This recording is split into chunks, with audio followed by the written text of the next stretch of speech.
Hello, nerds of the greater metro Atlanta area. You are listening to WRIS HD1 and HD2 Atlanta.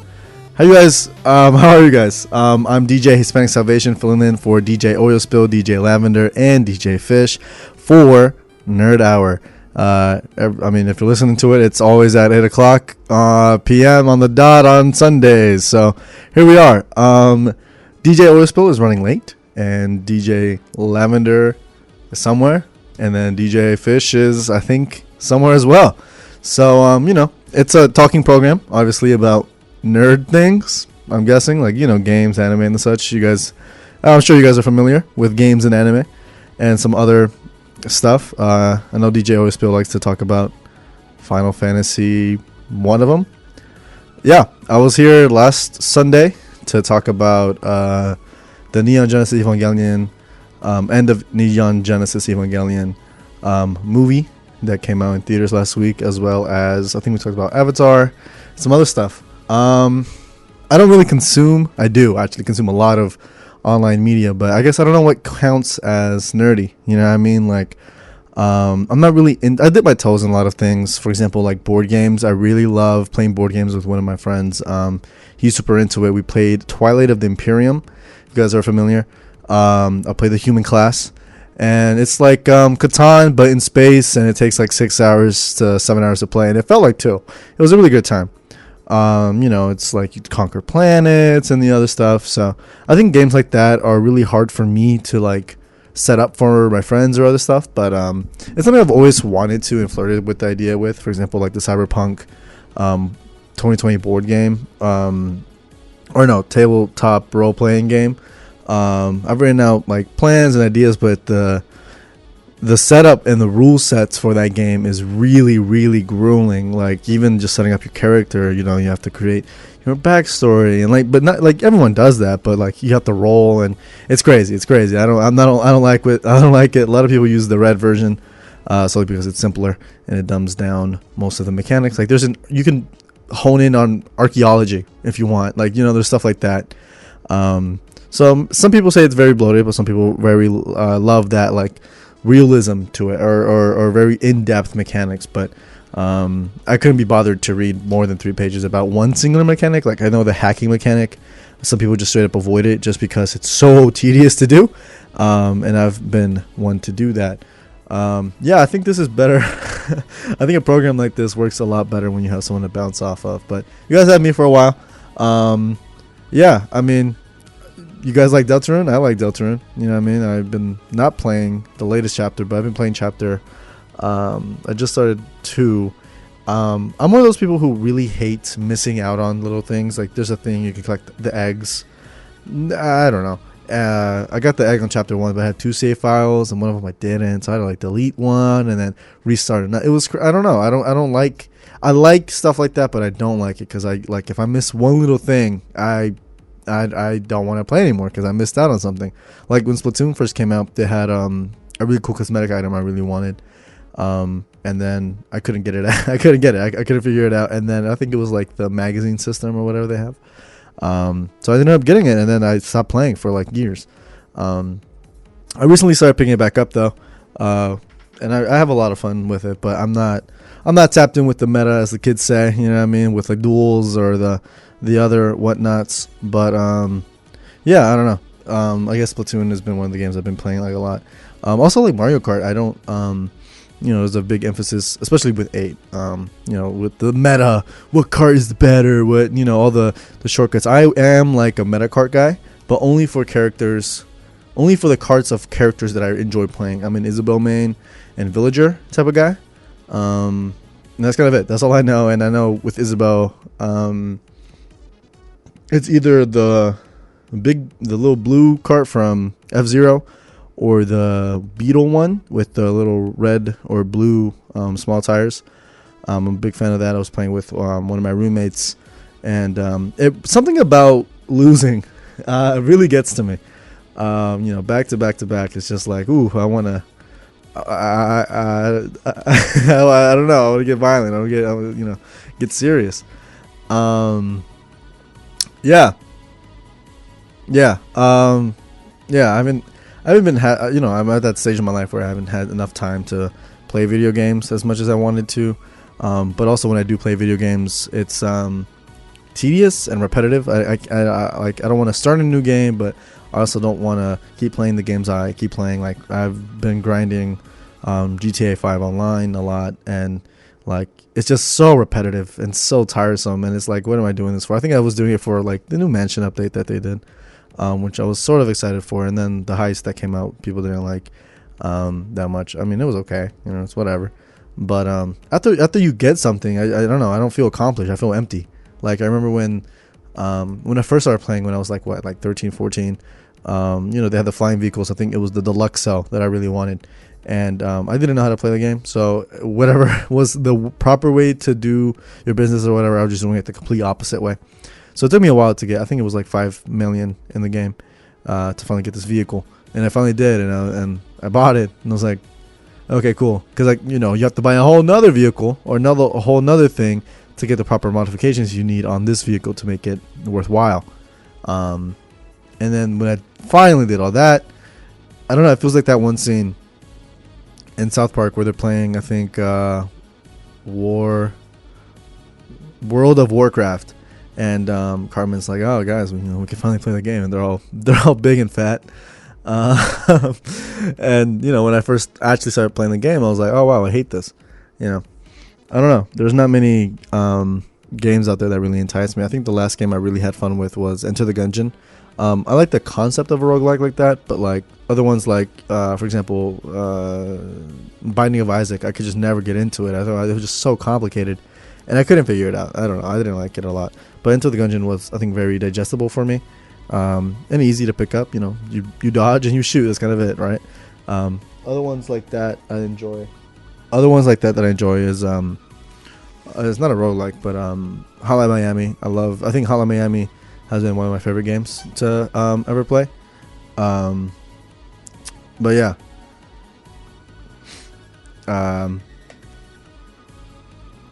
Yeah, man. And I think we have DJ Oil Spill coming in. Hi. Hey. Okay, let's turn on that mic, man.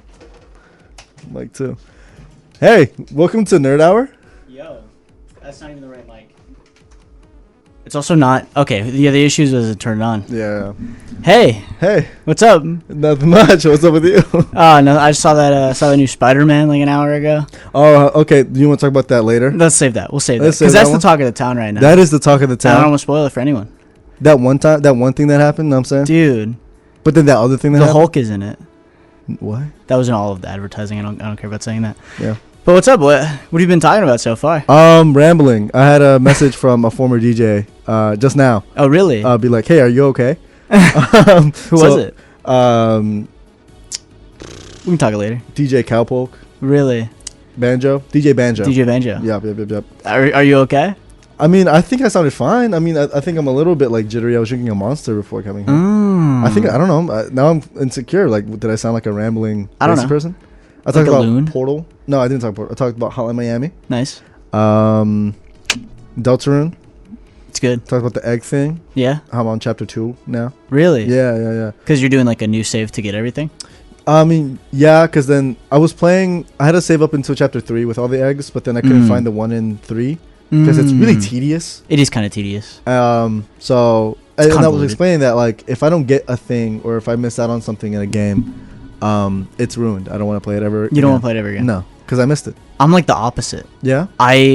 Whenever I play a game, I just kind of straight shot to the end, and really? I don't care about side quests. I don't care about anything else. I don't care about the extra stuff. Because DJ Roadhouse, you know him. Yeah. Your roommate. He's trying to play every single Zelda game. And he's been on Zelda 1, the first game, for like 4 months because he started it and he hated it, so he stopped playing it. Oh. Which I guess means he's not really trying to play every Zelda game. He's trying to beat Zelda 1, which is a game I like. 4 months is crazy, though. It's crazy. Isn't it like I'm going to give it maybe 3-hour game? 4 hours, maybe. If I had to guess. It's pretty short. I think I beat it in like an hour and a half my first time. Oh, wow. But that's like to say, I straight shot it to the end. Because I didn't do any of the extra stuff. I had like the manual pulled up that Nintendo sends with the NES cartridge, and I looked at the map and I just went to all of the dungeons in order, And then the last 2 dungeons aren't on there, but I kind of could intuit where they were because I'm a genius. Right. I'm a high level player. I don't think I could have figured it out like that. Really? Yeah. One thing I loved doing as a kid, I would watch playthroughs and walkthroughs of games and then buy the game and play it. Really? Like I did that I was talking to DJ Roadhouse, and I did that for Portal 2. Oh. And Mom was like, at the time, like, why are you buying the game if you already know exactly what to do? Because of the journey. It's the journey, but then DJ Roadhouse was like, but you know the journey. Like, you know the puzzles, you know every story beat. The thing is I can't even blame you. But I'm also the type of person where I did the same thing, but it wasn't like a walkthrough or like anything. It was like a let's play. I would watch like Markiplier play it or whatever. And then I would play the game down the line, but it had been like years at that point. So like I'm like, I don't remember anything. Like maybe I'll have like memory flashes where I'm like, this room, like the entrance to it is so familiar to me. But I can't blame you because I've done the same thing. I don't think I've seen. I think Let's Plays are dying. I can't think of any Let's Players right now. I don't think there's any real Let's Players. There's like streamers. Anymore. Like streamers will play games, but there's not like a lot of the guys who like sit down and they're like, "Hey YouTube, what's going on? Today we're playing this game," and it's them talking to themselves for like an hour and a half. Yeah, people don't do that. The only person that does that is Northern Lion. Northern Line. Yeah. That name sounds very familiar. He's like a big streamer. He does stream stuff, but he also will like record solo videos for his YouTube channel. And it'll just be like him playing. He doesn't play a lot of story games, which I think is part of it. Is he just does like roguelikes. I would just talk about roguelikes as well. I like the idea of them. I think the only one that I truly enjoyed has been Into the Gungeon. I guess you can Balatro. Balatro is so good. That's one of my favorites. But I can't get into whatchamacallit, Binding of Isaac. I just can't do it. Binding of Isaac is something about it scary. It's scary. Yeah. That one's hard to get into if you've played other ones because it's like all of the other roguelikes are built on the bones of that game, you know? Really? Well, not really, but like it feels that way because that was like one of the first like really big popular ones. It was like here is... it's the Binding of Isaac. It has like 1 million items in it. It has like 4 DLC packs, all of that stuff. But it's hard to go back to sometimes because it's like you start and you have nothing, and then you like get like 1 item per floor, and it's like there's easy ways to break that game because the items like interact in a bunch of really fun ways. But it's definitely a harder one to get into. I haven't played like a lot of it. Like everyone I know has played that game has like 5,000 hours in it, and I have like maybe 30. I've played a little bit. I've dabbled. Dibble dabble. Here and there. Also, something I was talking about is like nerd hour. Yeah. Right. I think each time I'm on, there is a plan. Yeah. There's a set plan of what we're going to talk about. Yeah. And it's like, but what is nerd hour fundamentally? Fundamentally? Like right now, we don't have a plan on what to talk about. But what is the genre of things that we speak about? So normally we nerd hour the show. Yeah. If you've listened. Normally what we do is we do almost news. We do coverage of recent things. And then we'll give our own opinions on it, of course. Like during Summer Games Fest and stuff, we'll talk about the new trailers that came out for games. And when we also have like the niches we go back to, like first few episodes of the show, we just watched a bunch of Marvel movies together. So we talked about Marvel movies a lot. And we still kind of go back to that sometimes. I don't think we've talked about the Doomsday trailer, but here's my opinion on it. It looks bad. That movie's going to be bad, but it's going to be really funny. So, but when there's not a lot of recent news, we just kind of talk about whatever. Sometimes we do themed episodes. Like me and DJ Lavender recorded one where we talked about fan fiction for a while. Oh wow! And that one was fun. I think we talked about that. Yeah, you guys mentioned AO3, Wattpad. The big ones. We did talk about that last week. I think. Like, you know what I'm noticing? What? A very uptick on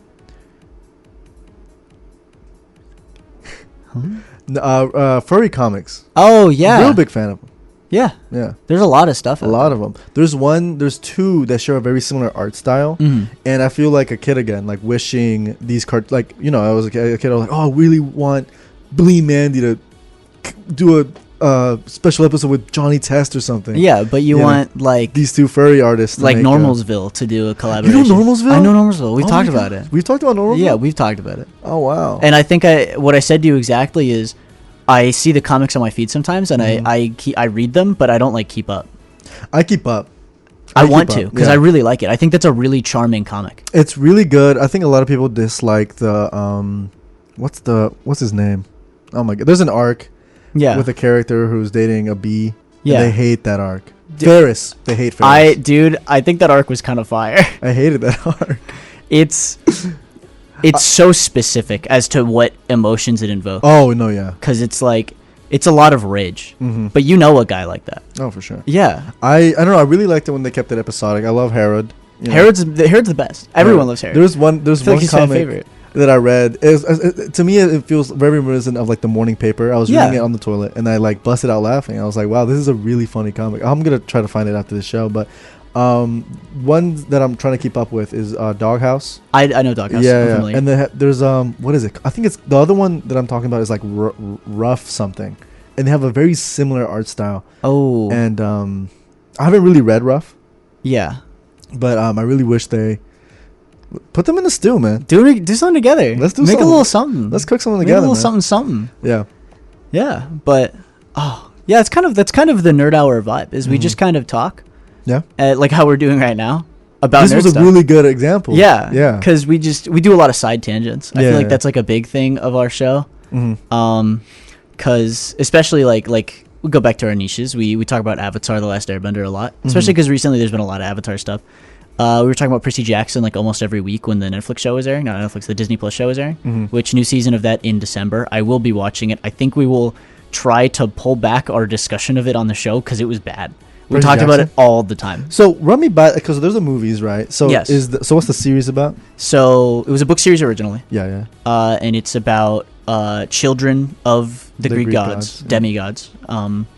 And it focuses on one particular one. His name is Percy Jackson, if you would guess that. But basically, Percy Jackson is a son of Poseidon. He doesn't know this. He's just kind of raised thinking he was a little different. He has a mom and a horrible stepfather. And he's dyslexic, and he doesn't fit in with kids at school.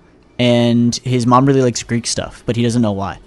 And then he finds out that his best friend Grover is actually a satyr, whose job is to protect him and take him to Camp Half-Blood when he becomes of age. Because there's monsters that live amongst us in the world, and they put a mist over the human eyes that disguises them as people. Yeah. It's called the mist. That's what it's called. That's the actual thing it's called.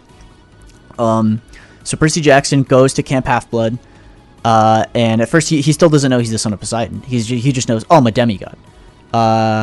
And every Greek god of like the main 12, so like Hermes, Apollo, Hades. Dionysus, Hades, Zeus, Poseidon, that group.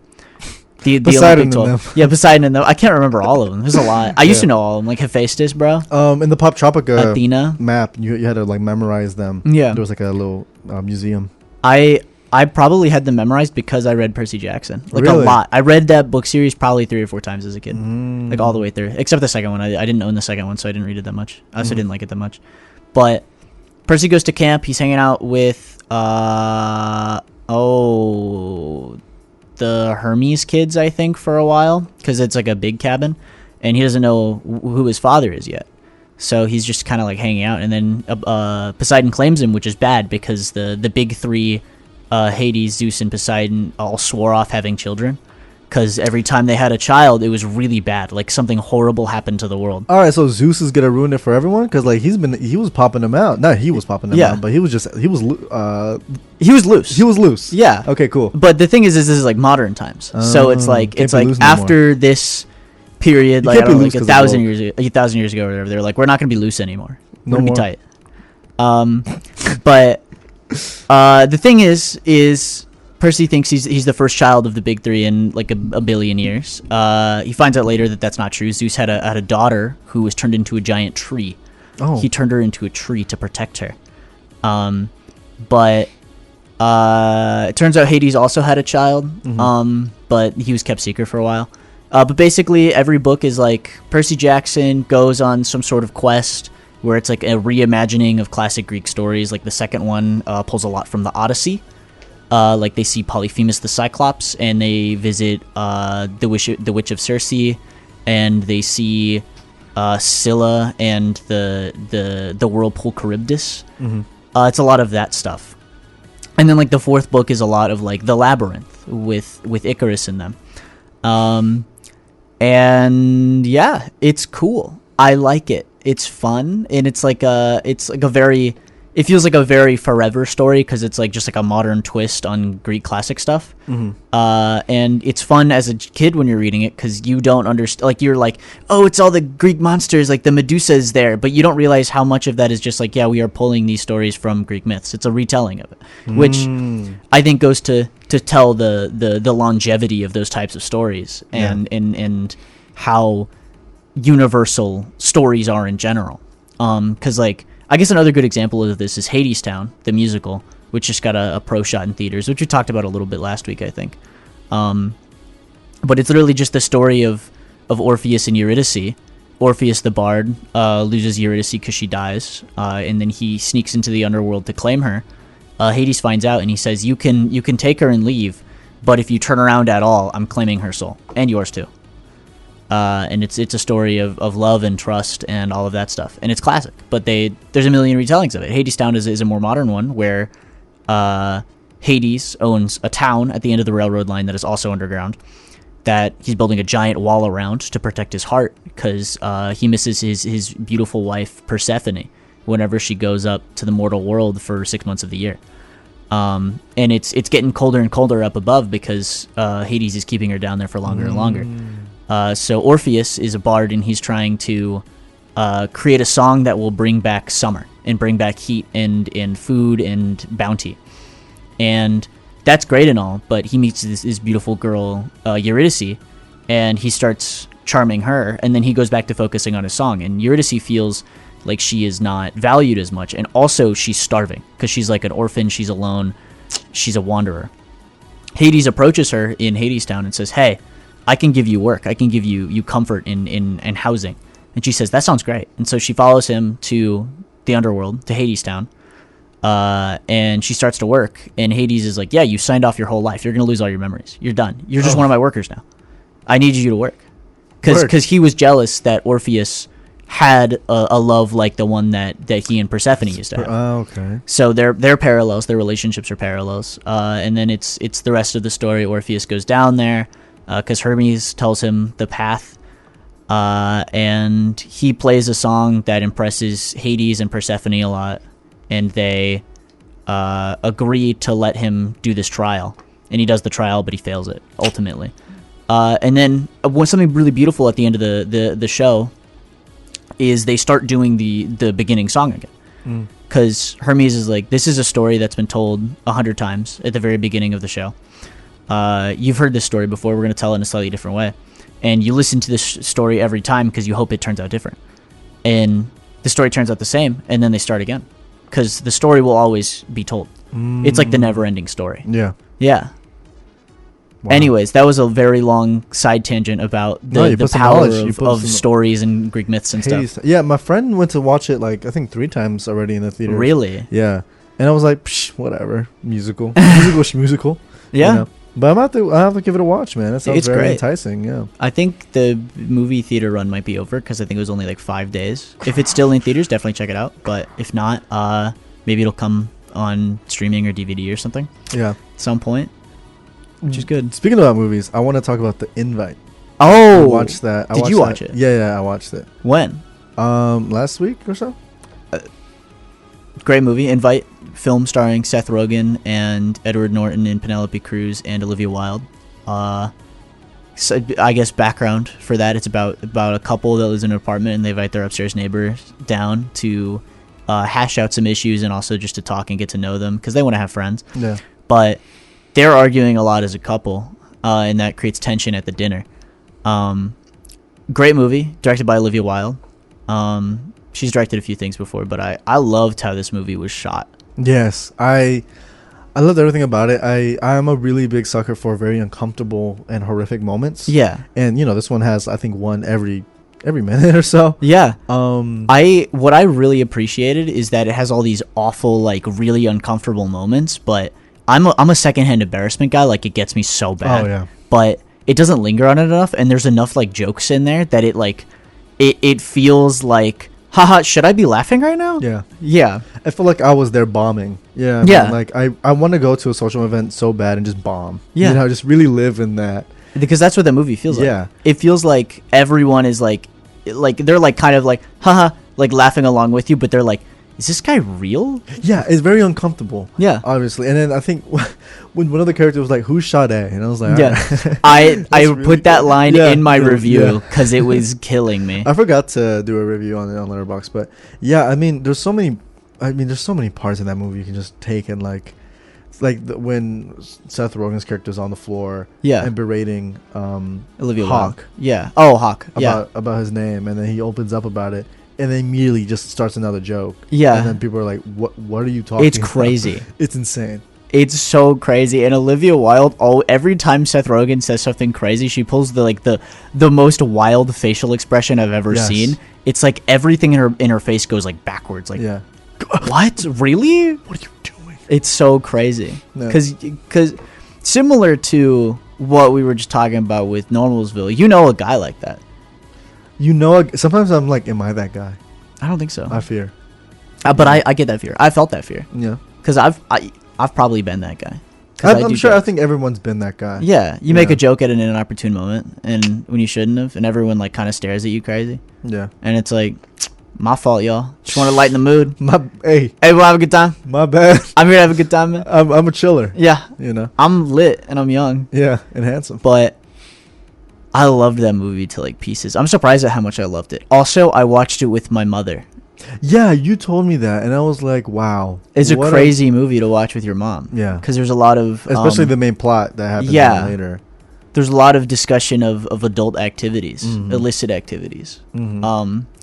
Seth Rogen, when he was like, me? Like, Yeah. Like, so, Dude, me? it was killing me. That was like, yo. I had said it out loud, and my friend was like, you, because I'm a very loud Yeah. person. I had said, he just let me for real. Very loudly. I think it killed. I That's don't so know. funny. I would have been mad if you were in my theater, but also like hearing that story is really funny. Yeah. Dude, during like right after that scene, my mom went up and went to the bathroom, and there's like probably two of my favorite jokes in the entire movie right there. It's when Olivia Wilde and Penelope Cruz kiss each other, and then Olivia Wilde goes, "Namaste," and it's so funny. I don't remember. They kiss each other? Yes, What? it's crazy. I don't remember that. They kiss each other before they split up into their little groups. Yeah, I see- I And then remember Olivia that. Wilde like looks crazy. Then she goes Namaste, Yeah. and it's just so funny. When they were making fun of her for getting the wrong type of ham. Yeah. Or the wrong type of pork. Yeah, hamon, and yeah, it's not hamon. that, it's like prosciutto. It made me so sad.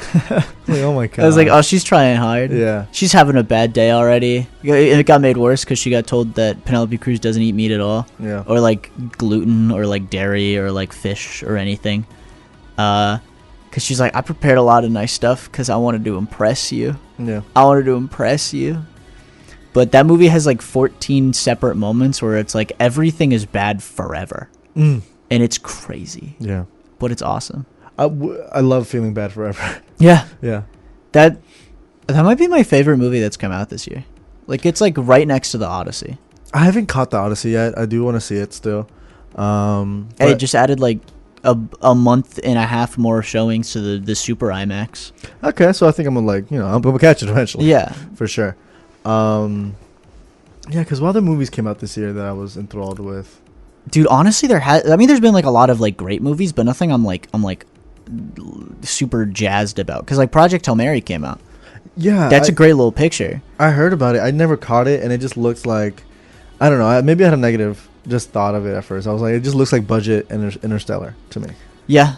You know. And it kind of feels that way. But apparently, it's really sad. It's like pretty sad. I wouldn't say it's like really sad. Like I think Interstellar made me like weep. Yeah. Like I felt like I think I cried for 20 minutes watching that movie. Yeah. Cuz the ending of it is like it hit everything that makes me cry in a movie. Mhm. It's like regret, it's like people getting really old, it's like loss of your family, it's like not being able to prevent something that you want to be able to prevent.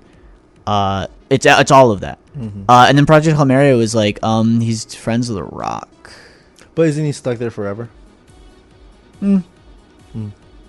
Yeah.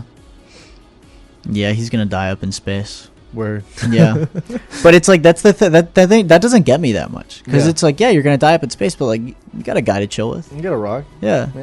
and that rock's cool. Why are they in the bubble? The rocks. The rocks don't breathe the same air we do, Mm. and our atmosphere is potentially dangerous to them.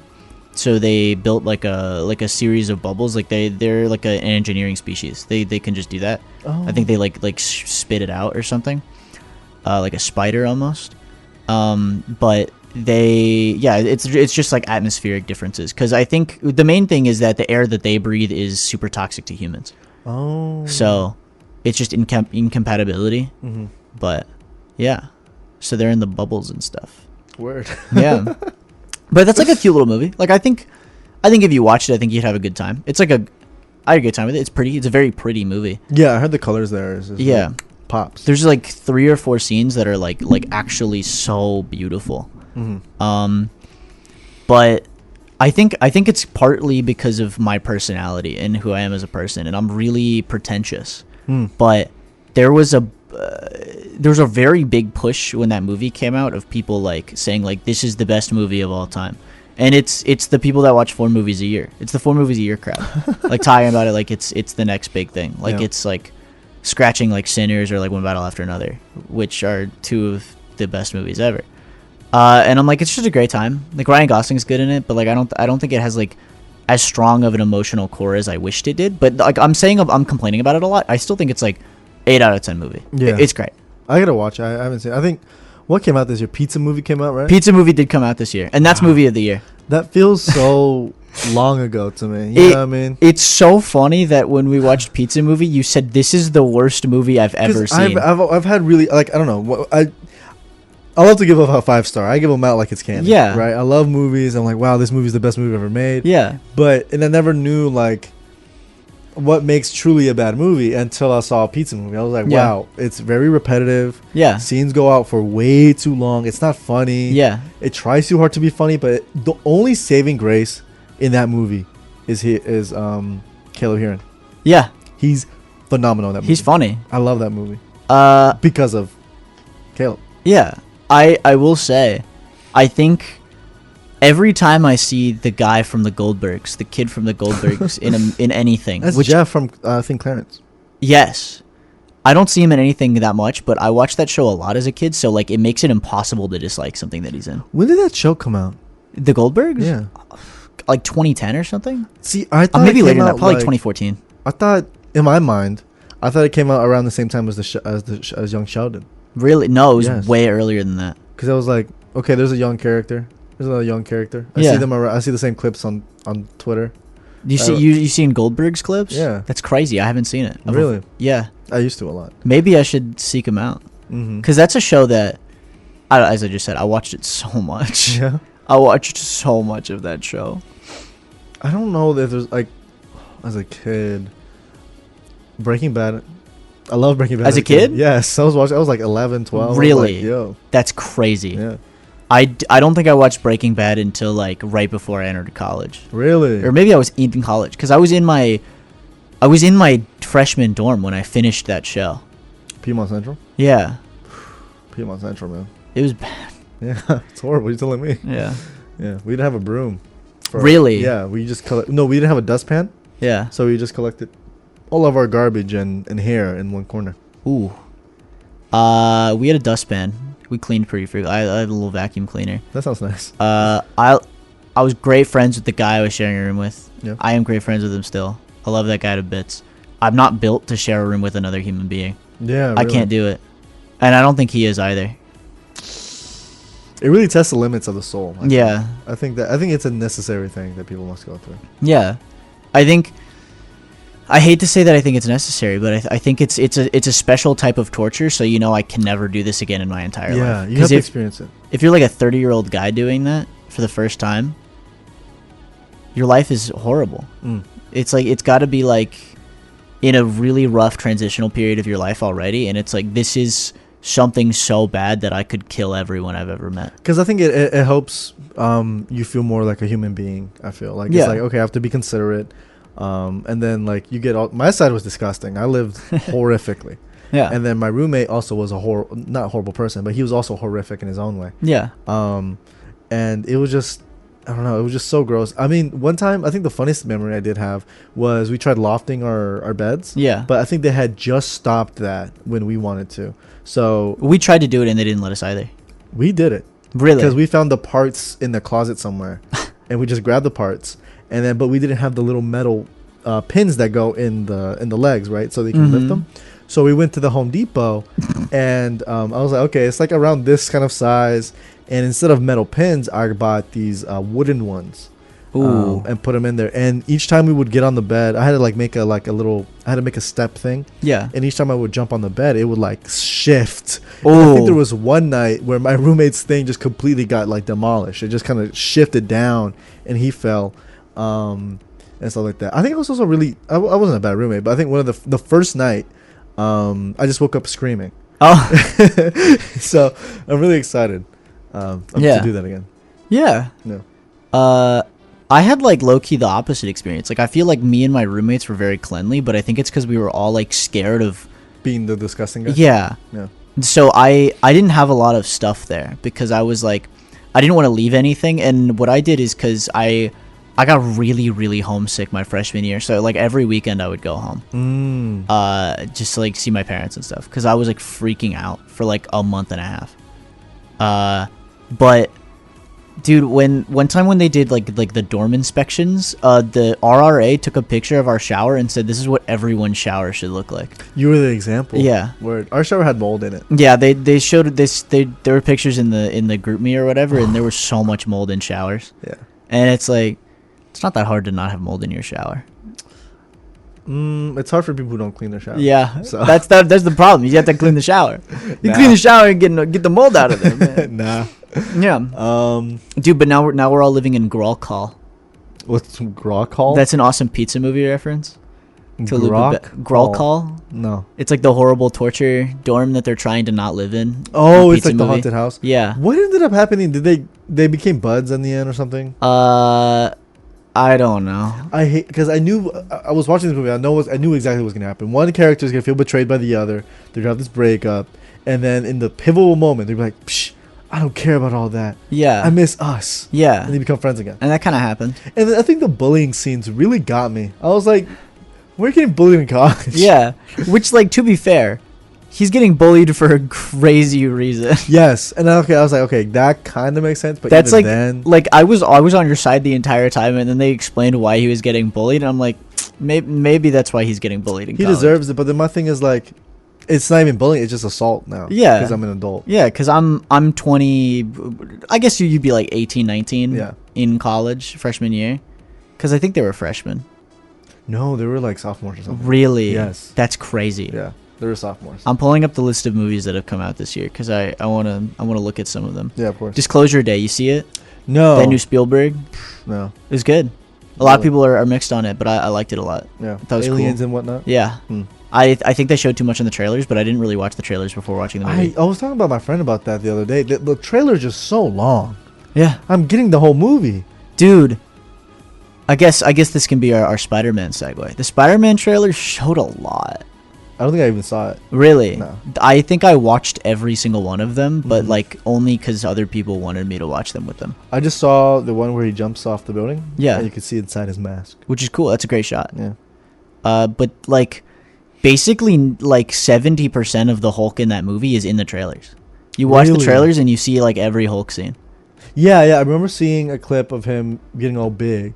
Yeah. And I'm like, oh, this was in the trailer. Yeah. That was in the trailer. Him doing like the uppercut with like the shocker glove is in the trailer. Outside of the building. What? Yeah. That's such a like a I fell asleep. I fell asleep. You fell asleep? Yes. I was wondering why you didn't put a rating on it. Because we watched it, it was a later showing. So it was like at 11. Yeah. And we didn't leave the theater until 2.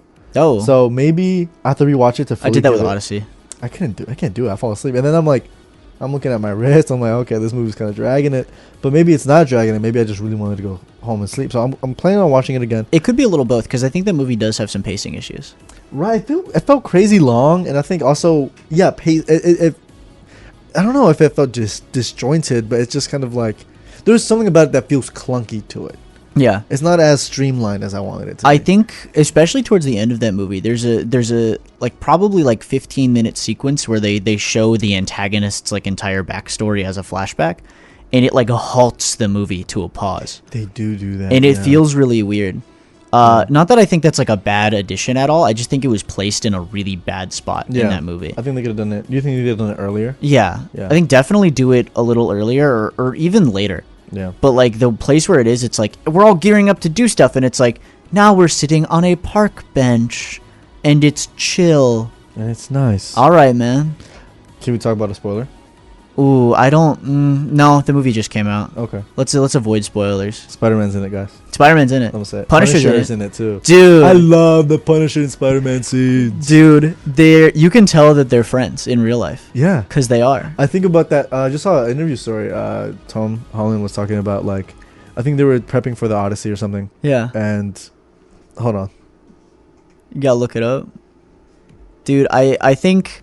I'm normally not like a press tour guy for movies. John Bernthal. Yeah, John Barenthal. Yeah. Bernthal. You could have told me if you were trying to look up his name. I could have told you it. I knew it. Whatever. He's my I best think they were friend. prepping for the Odyssey. Yeah. And John was like, I'm just not going to talk anymore. Oh, no. That was for the first movie they ever did together. Well, what movie was it? I don't remember the name of it. Okay. But it's because John Barenthal was playing a mute guy. Oh. So, wow. What a role for him. Yeah. I'm going to give him that role. Yeah. I like how he talks. Dude, like he talks so good. And, like, it's crazy because he kind of does the same voice in every movie. But there's, like, a part of this movie where he does a different voice for a plot reason. And it's crazy how different his inflection is during those scenes. Which movie? The Spider-Man. The one that we just watched. He talks different for a plot reason? Yeah. Because the antagonist gets... Oh, that scene. Yeah. Yeah, that was really good. Yeah, he talks crazy different. Yeah. And it's really funny how different he sounds. But yeah. They did a movie together where John Barenthal was playing a mute character, and so he went to Tom Holland. He said, Tom Holland, I'm going full method actor for this. I'm not going to talk. And he doesn't talk for like 2 weeks, and Tom Holland is just there to be like helping him. And then they go to a restaurant, and he asks for salmon, and he asks for lemon on his salmon. He like writes it down. And then they come back and the waiter puts lemon in his water instead, and he gets so mad he just starts talking again. All right, I'm gonna talk now. Yeah, dude, if you didn't watch the Hot Ones interview with them, yeah, it's really good. I gotta watch it. Yeah. I've never been a Hot Ones type of guy. The thing is I normally don't care about press tour stuff. Like, yeah, really? I avoid like celebrity. I don't avoid it. I just don't care about like celebrity interviews and stuff. The only one that I think comes to note right now is the Fantastic Four one. I think the interviewer says like a joke, like that is just a phrasing or something. Yeah. And then the guy who's Johnny looks at Joseph Quinn, the guy from the Bear, Eben Moss Bacharach, and they like just start giggling. Bacharach, yeah. Yeah, know what I'm talking about? Yeah. Yeah. It's great. Yeah. Dude, I like those guys. They're nice. I love movies when the actors clearly have a good chemistry. Yeah. And I think they've been doing that. Yeah. Yeah. They've been doing it well. Yeah. I don't like the Fantastic Four movie, but I do like the cast of it pretty well. I don't like Pedro Pascal Reed. I have nothing against Pedro Pascal. I just don't like him as Reed Richards. I can see that. It doesn't fit. I don't like his face isn't there for it. It's his face and it's his energy. Like in my head, I just bumped the chair really loudly. In my head, I'm a big fan of the Fantastic Four comics. Reed Richards is like a very like larger than life personality. He's like very kind of excited. He's excited to teach stuff. He gets very like high energy when it comes to science stuff, and he's like, I don't know. I think like the 2004 or 2005 Fantastic Four movie did a great casting job with Reed Richards. And Pedro Pascal, and like honestly every character in Fantastic Four is very muted, and I don't like that much because I love those guys. Those are very quintessential comic book characters to me. They're supposed to be like loud and colorful and fun and enjoyable to watch on screen. They're not supposed to be gray. That movie's gray sometimes. The movie is gray, and I hated when they showed like the final scene. Yeah, it was just like, all right, he's here now. Dude, the final fight with Galactus in New York is so gross looking. Oh, gross! Really? It just looks like really gray and drab and brown. It does look really gray. Yeah, and it's like gray and cold. Yeah, the colors before that scene are really great. Yeah, like when they're in space and stuff, it's really beautiful. Is the Reed Richards and the one and them in the Doom different Reed Richards than no. But the robot looks different. Yeah, I don't know why the robot looks different. They probably just upgraded him. But I hate him. In the post-credit scene for Thunderbolts is the Fantastic Four ship coming to Prime Earth or whatever they call it. Yeah. Earth whatever. Earth Prime, bro. It's like 19999999998 or something like that. I don't remember. It's some crazy long number. I love watching movies like that with my younger brother. Because we just kept being like, oh, that's the guy from Fortnite. They're in Fortnite. Yeah, because they're in Fortnite. They did a whole season about them in Fortnite. They're all in Fortnite. They're all in Fortnite. You watch the new movie, the new Spider-Man. They're all in Fortnite. Fantastic Four. They're all in Fortnite. Is Punisher in Fortnite? Yeah. What? Yeah. Does it look like? It looks like John Barenthal. It's that Punisher. Yeah. Let's go back to talking about him in that movie because he's so fun. Hit me with it, dude. He's funny. He's funny. He's great. He's funny, and even in the ending scene, he's funny. Yeah, I love him. I like him. And he goes a lot. He goes nah. He does that like so much. Nah. Like when Spider-Man says something that makes him mad, he goes nah, and it'll just hang up on him. Yeah, it's so funny, man. And then the way he scrunches up his face. Yeah, big fan of that, dude. He's awesome. Yeah, I gotta watch and read more Punisher stuff. I don't know much of it. Yeah, I just know that one scene. He's in the courtroom. He's like, no. Yeah, of course, that's classic. I want to watch the show, especially after watching that. Which I guess is watch it together. You want to watch it together? Let's do it, yeah. Dude. I'm not doing anything after this. I mean today. Yeah, we don't have to do it today. Sorry. Guess I'm overbearing. Guess I'm a little too much. Yep. It's fine. But he's great. Yeah. He's just a great actor. When are you guys gonna talk about the Spider movie in full detail? In full detail? There's just so many scenes of just true torture. I'm like, whoa. Like watching the movie and seeing these scenes play out, I'm like, whoa, dude. Probably gonna give it a week or two. Okay, but I think next week, me and DJ Lavender and DJ Fish, who's finally almost back from tax evasion. Glorious return. I hope you're excited to see DJ Fish next week, everyone. I think we're gonna try to see it maybe in 40x. I watched it. Oh no, I didn't watch it in 40x, but I watched it in like one of those cool formats. I saw it in Dolby. Dolby. The Dolby Cinema at AMC Madison Yards. Are you watching the Doom movie in Infinity Vision? If I'm seeing that in theaters, it's gonna be in 40x because otherwise I'm gonna be falling asleep. Yeah. I need the chair to like shake me awake. Yeah. Because it's like, dude, my friend told me a story where he watched the second Black Panther movie. Which I haven't seen it yet, so I can't actually have an opinion on the movie. But like, apparently, the first 2 hours of it is pretty setup heavy. The first 2 hours? Yeah, it's like a 2.5 hour long movie. It's long. So the rest of the half is like what the actual? It's probably like a lot of like action. It's like a lot of big fight scenes. But I haven't seen the movie. That's the one with Neymar. Yeah. Yeah. But apparently, he slept through all the fight scenes, which is really funny. Yeah. I slept through the final fight scene. In Spider-Man. Really? Yeah. That's crazy. I just was like, it was right after the boring backstory scene. I was like, oh. With the hand? Yeah, with their fight, he was fighting the hand. Sorry, I don't feel bad spoiling that because they show that fight in every trailer. Yeah. Which is crazy also. I think, don't they show him like beating them too? Yes. That's stupid. It's nuts. They show him like jumping up and doing like the big like web spinning flower thing. Yeah. Almost. I have a lot of questions to ask you afterwards because I woke up and then you know, I saw the rest of the movie and then I played out. And then I asked my friends, I'm like, did this plot point never get resolved? And they're like, no, not really. Yeah, we can talk about it after. Okay, word. But I don't want to spoil anyone. Yeah. It just came out. It just came out. Yeah. You guys all have to see Spider-Man because you know what? Here, I'm gonna say a rating. I'm gonna be brave. 8 out of 10 movie. 8 out of 10, really? Yeah. What did you think about the one with Toby in them? Oh, No Way Home. I heard a lot of criticism afterwards. It was like, oh, nostalgia. It slop. It is a giant nostalgia bait slop movie, but it's the nostalgia bait for me. So it's like it works for you. Yeah, it appeals to me. I am the target audience. Yeah, because I love Tobey Maguire, and I even kind of like Andrew Garfield Spider-Man. Those movies are really bad, but I like him as an actor in those movies. What I heard was Andrew Garfield is a really good Spider-Man, but just not a believable Peter Parker. Yeah, he's really hot. He's too cool. Dude, there's like Tobey Maguire, really good Peter. Yeah, and I think he's also a pretty good Spider-Man, but he plays it way more awkward, which is how I think Spider-Man actually would be. Yeah. So it's fine. But I don't know. There is something about Tom. I really enjoyed. I think he really cemented himself as like one of the GOATs. I think he came into his own in this movie. Yeah, and I think everyone is saying it, but I think it's partially because he worked on a real movie for once. And it's like, he worked on that Uncharted. Odyssey. Oh. Yeah. Uncharted.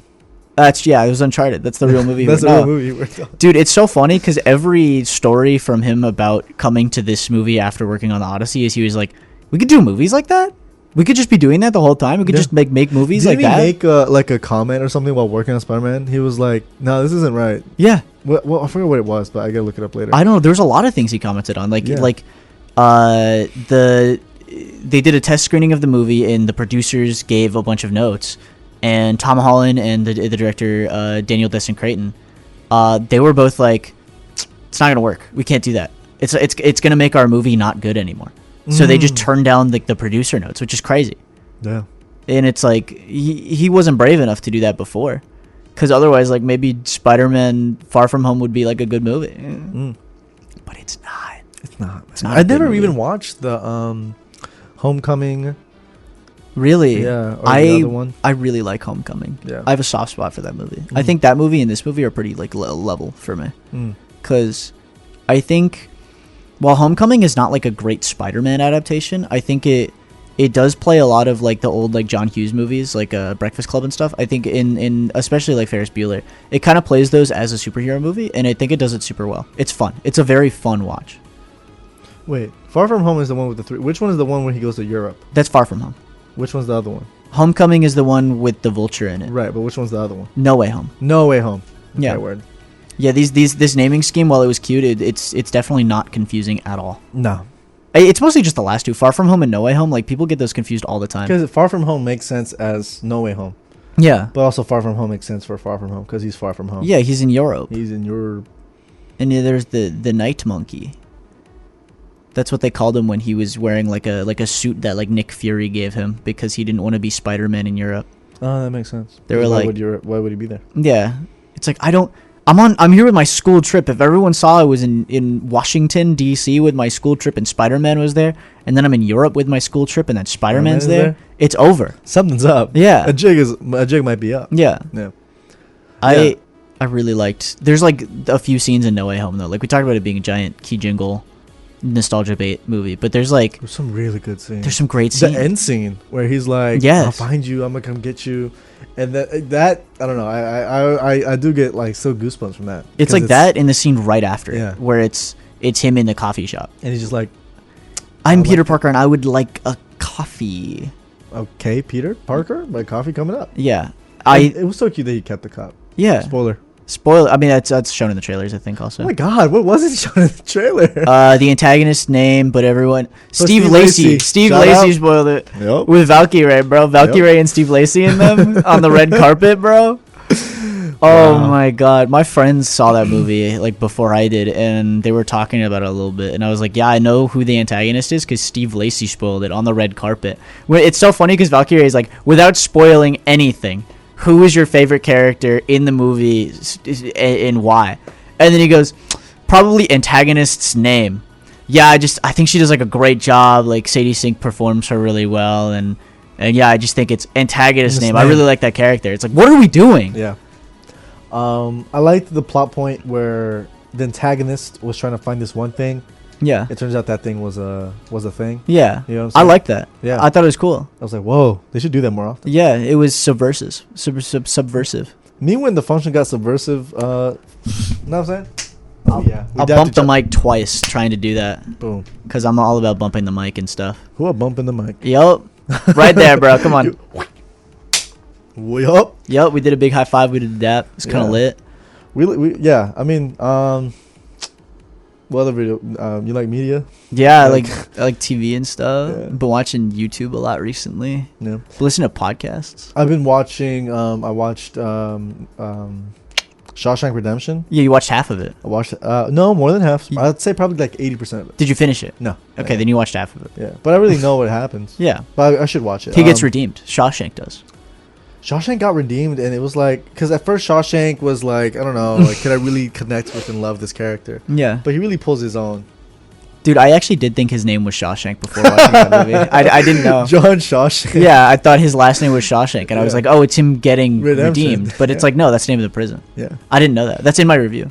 Really? Yeah. I gotta read your reviews. Your reviews are a mix of detailed and funny. Yeah. And I love that. I like striking a balance because sometimes I watch a movie and I'm like, I only have a joke to say. Yeah. Because this movie's probably bad. And then sometimes I watch a movie and I have a lot to say even if it's bad.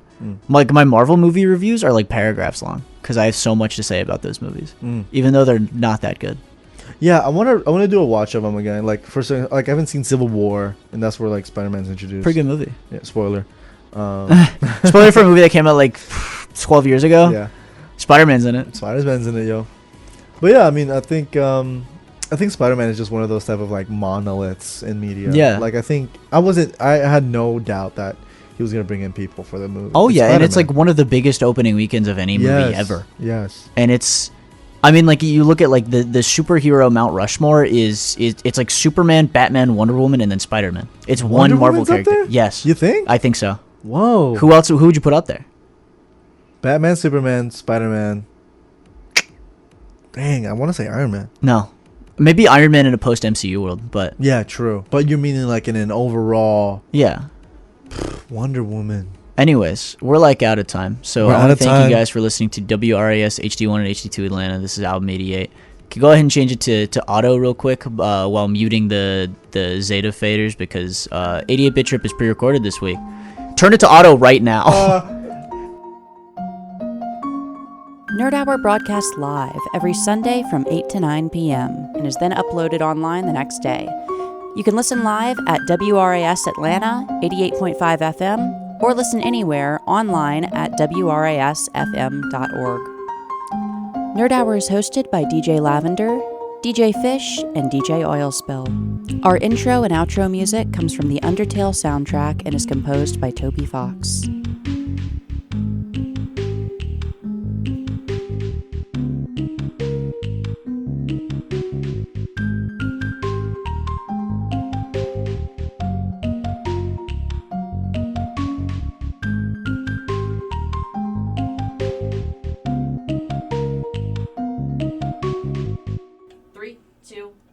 Album 88!